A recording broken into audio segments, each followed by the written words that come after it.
Something is being mispriced right now, not in some obscure corner of the market, not in some experimental project nobody has ever heard of, right out in the open, in plain sight, in an asset that millions of people already own, already argue about, and already have a strong opinion on.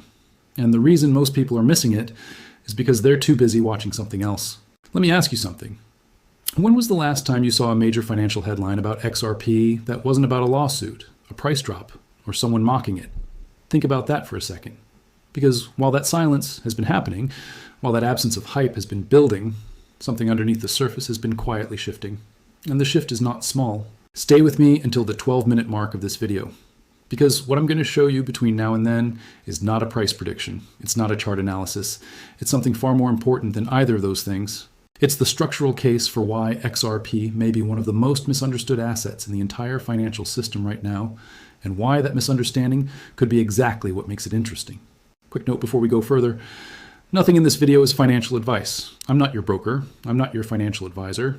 Do your own research, consult a professional, and never invest more than you're prepared to lose.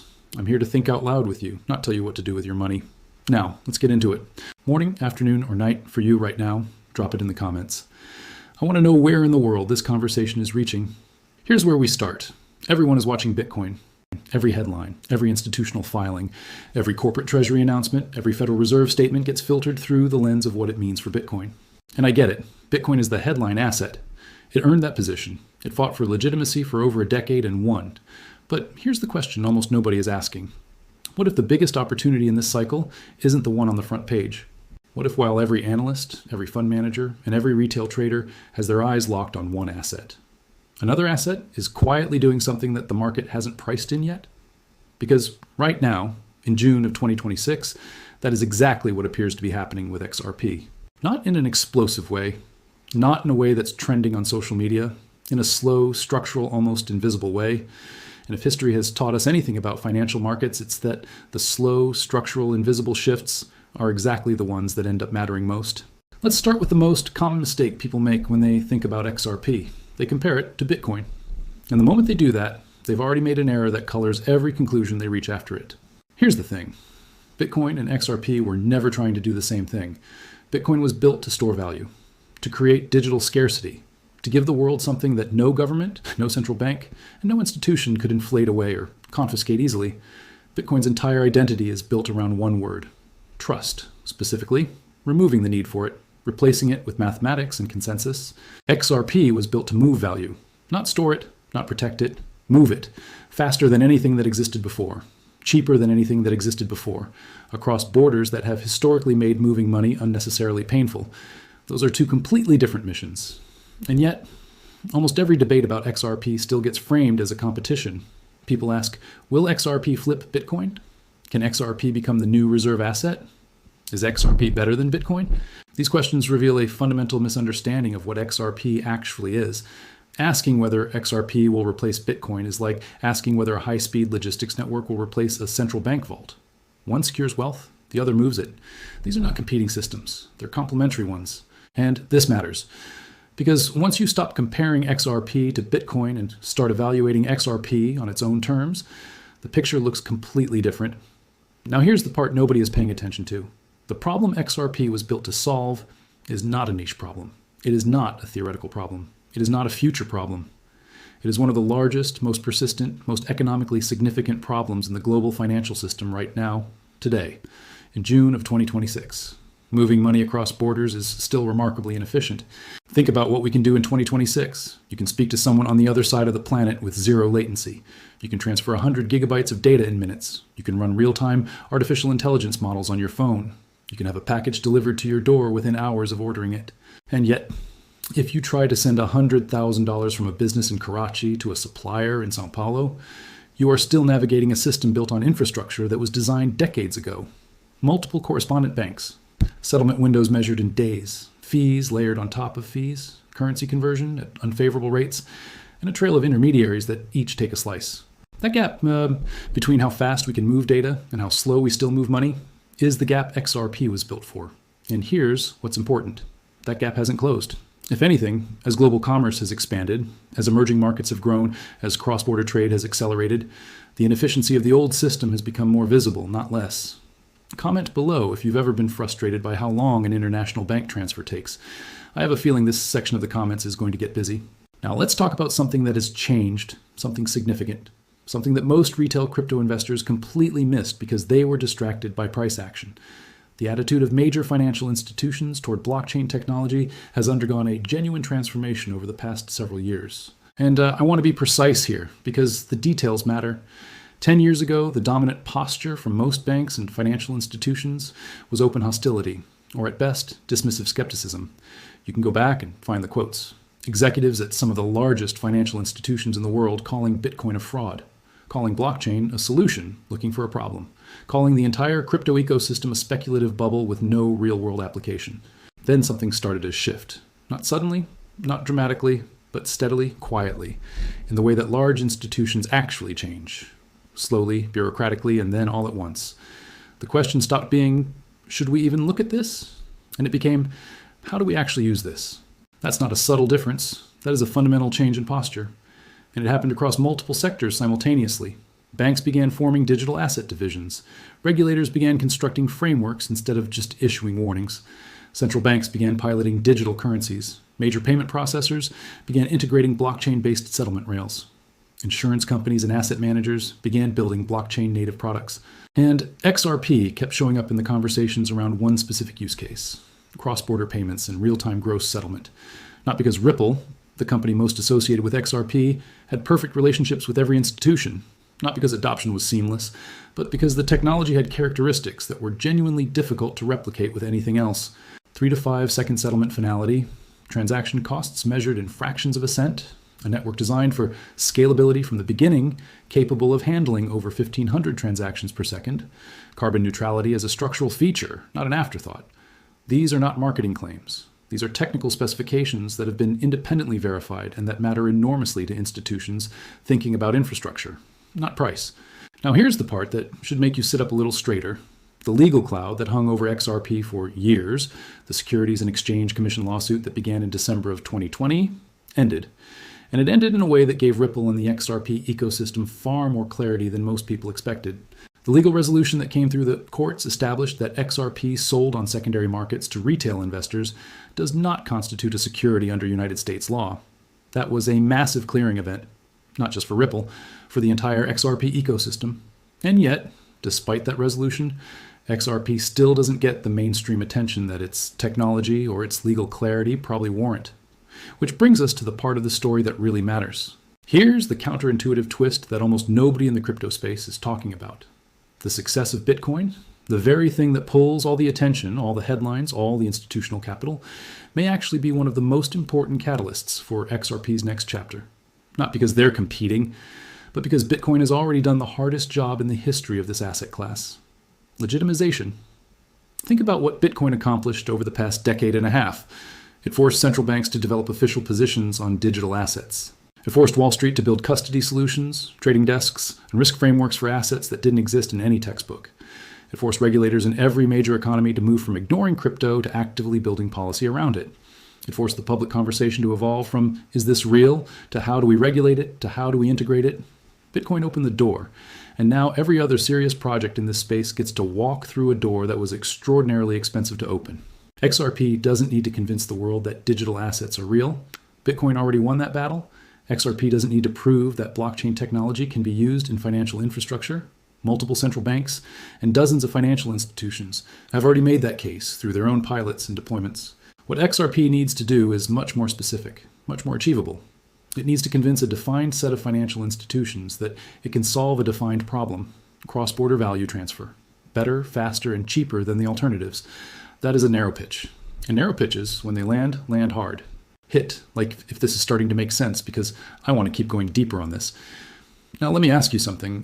What does the global cross-border payments market actually look like? Because I think most people, even people who follow crypto closely, significantly underestimate the size of the problem XRP is trying to address. According to data published through 2025 and projected into 2026, the global cross-border payments market processes well over $150 trillion annually.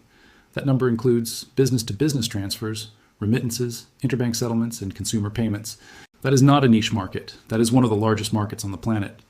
And the existing infrastructure, SWIFT, correspondent banking networks, traditional settlement rails, captures enormous fees from that flow while providing a product that is objectively inferior in speed and efficiency to what blockchain-based alternatives can deliver today. Even capturing a modest fraction of that flow represents staggering economic value. And that is the landscape XRP sits inside. This is where the conversation needs to shift, because most retail crypto investors think about XRP the wrong way, not because they're wrong about the asset, but because they're applying the wrong mental framework. Retail investors ask, can this go 10 times from here? Institutions ask, can this reduce our operational costs by 30%? Those are entirely different questions, and they lead to entirely different kinds of analysis. A retail trader looks for volatility and hype cycles. A financial institution looks for reliability, regulatory compliance, counterparty risk management, and total cost of ownership. A retail trader makes a decision in minutes based on a chart. A financial institution makes a decision over months or years based on pilots, audits, legal reviews, and board approvals. And when institutions are evaluating XRP, not as a speculative asset, but as infrastructure, the conversation becomes far more interesting than the price chart suggests. Because infrastructure decisions are sticky. When a bank builds its settlement rails on a particular technology, it doesn't switch every 6 months. It commits, it integrates, it trains staff. It builds compliance processes around it. These are multi-year, multi-decade decisions. And the institutions that are quietly running pilots, quietly conducting due diligence, and quietly integrating XRP-based settlement into their back-end infrastructure are not going to announce it with a tweet. They're going to announce it when their lawyers say it's safe to do so and their boards have signed off. That's how the real world works. Now, here's the part that should make you genuinely uncomfortable if you're on the sidelines. What happens next is the real story. Because here's the dynamic that plays out over and over again in financial markets. By the time a story becomes obvious, by the time it's on the front page, by the time every analyst has it in their model, by the time your coworker is asking you about it, a significant portion of the move is already priced in. The opportunity exists in the gap between when something is real and when everyone agrees it's real.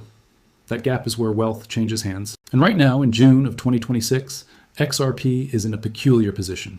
It has technology that works. It has legal clarity that it fought hard to achieve. It has institutional interest that is quieter than the underlying substance warrants. And it has a market that is largely distracted by Bitcoin. Are you positioned, or are you just watching? Drop your honest answer in the comments. I genuinely want to know where people are at with this right now. Let's talk about timing, because I think this is the piece that makes the XRP conversation particularly relevant in the middle of 2026 specifically. The regulatory environment for crypto in the United States has undergone more change in the past 18 months than it did in the previous 5 years combined. We now have clearer frameworks for digital asset classification. We have legislative progress on stablecoin regulation. We have a more constructive posture from regulatory bodies toward blockchain-based financial infrastructure. We have multiple spot crypto exchange-traded products operating in regulated markets. We are, by almost any measure, in a materially more favorable regulatory environment than we were 2 years ago. And this matters for XRP specifically, for a reason that's easy to miss. The legal uncertainty that hung over XRP was not just a price issue. It was a business development issue. When a major bank's legal department is reviewing whether to integrate XRP-based payment rails, a pending federal lawsuit against the company most associated with the asset is a significant red flag. Regardless of what the lawyers privately think about the merits of the case, that uncertainty is now substantially reduced. And reduced legal uncertainty, for an asset in a category where regulatory risk has historically been the single biggest barrier to institutional adoption, is not a small thing. This is where smart money is already doing its homework. Now I want to address something directly, because I think intellectual honesty matters here. Does all of this mean XRP will definitely outperform Bitcoin in this cycle? No. Markets are unpredictable. The thesis can be right, and timing can be wrong. A fundamentally sound case doesn't guarantee a profitable outcome in any given time frame. Does it mean that XRP deserves more serious analytical attention than it currently gets given the gap between its narrative in the media and the actual structural developments in its ecosystem? I think the case for that is very strong. And that gap between narrative and reality is historically where investment opportunity lives. Share this with someone who you think needs to look at this more carefully before the conversation becomes obvious. Because once it's obvious, the easy part of the trade is gone. Let me paint a picture for you, not a guarantee, not a prediction, a scenario. A realistic, structurally grounded possibility that the market is not currently pricing in. Imagine two things developing simultaneously over the next 12 to 24 months. First, Bitcoin continues doing what Bitcoin does best. It attracts institutional capital as a digital store of value. Corporate treasuries continue allocating to it. Sovereign wealth funds begin adding it to their portfolios. The ETF structures in the United States and other markets continue pulling in billions of dollars of demand. Bitcoin's narrative as digital gold becomes so established that it stops being a crypto story and starts being a macro story, a reserve asset story. Now, alongside that, a parallel infrastructure layer takes shape. A world where major financial institutions need to move the value that's stored in Bitcoin and other assets quickly and cheaply across borders. A world where the existing correspondent banking system, already creaking under the weight of volume and compliance requirements, finally begins to give way to newer, faster, blockchain-based alternatives. In that world, which assets benefit? The ones that secure value benefit when more wealth flows into the system? Bitcoin wins there. But the ones that move value benefit when more transactions flow across the system? That's a different winner. And XRP was specifically designed for exactly that function. The internet didn't become powerful because of any single application. It became powerful because it became an ecosystem. Email was one application. The World Wide Web was another, streaming was another, social media was another, cloud computing was another. Each layer built on the infrastructure beneath it and unlocked value that the previous layer couldn't capture. The digital asset ecosystem is likely to evolve in a similar way. Not as a single winner-take-all competition between tokens, but as a layered system where different assets serve genuinely different functions and where the rise of one doesn't require the fall of another. Bitcoin as the store, XRP as the pipe. Other assets serving other functions. If that ecosystem architecture begins to become visible to the broader market, if institutions begin deploying capital based on the function an asset serves rather than purely on its speculative narrative, the re-rating of XRP relative to its current market position could be substantial. What would you do if this actually plays out? Think about that seriously, not hypothetically. If the scenario I just described unfolds over the next 18 months, what is your plan? Subscribe if you want to stay ahead of what's coming, because this channel exists to help you think through exactly these kinds of structural shifts before the crowd arrives. So here's where we land. While everyone watches Bitcoin, while every headline tracks ETF flows and institutional purchases and Federal Reserve decisions, something quieter is developing in the background. A technology that was built for a specific, enormous, persistent problem in global finance. A legal situation that has achieved more clarity than its current narrative reflects. An institutional conversation that is more advanced than the public-facing media coverage suggests, and a market that is, for now, largely looking the other way. Does that mean XRP is guaranteed to be the next great opportunity? No serious investor should think in those terms. Markets are complex, outcomes are uncertain. Timing is almost always harder than analysis. But here's what I know. The most significant financial stories, the ones that actually change what a portfolio looks like 5 years from now, almost never announce themselves. They don't trend. They don't go viral. They develop quietly under the surface while the market is distracted by something louder. And right now, most of the market is very loud about Bitcoin. That doesn't make XRP the answer, but it does make it worth asking the question. Are investors paying attention to the right story, or are they so focused on the obvious narrative that they're missing the one developing quietly underneath it? The answer to that question, not Bitcoin's next price target, not XRP's next chart pattern, is what will determine whether this moment is remembered as a missed opportunity or a foundation. And by the time consensus forms, by the time the crowd arrives, the foundation may already have been built by somebody else. If you've been watching for a while and this finally made the picture click, do me a favor and drop the word infrastructure in the comments. I'm tracking which topics to go deeper on next, and that'll be my signal. This is the Wealth Continuum. Think differently. Stay early, and I'll see you in the next one.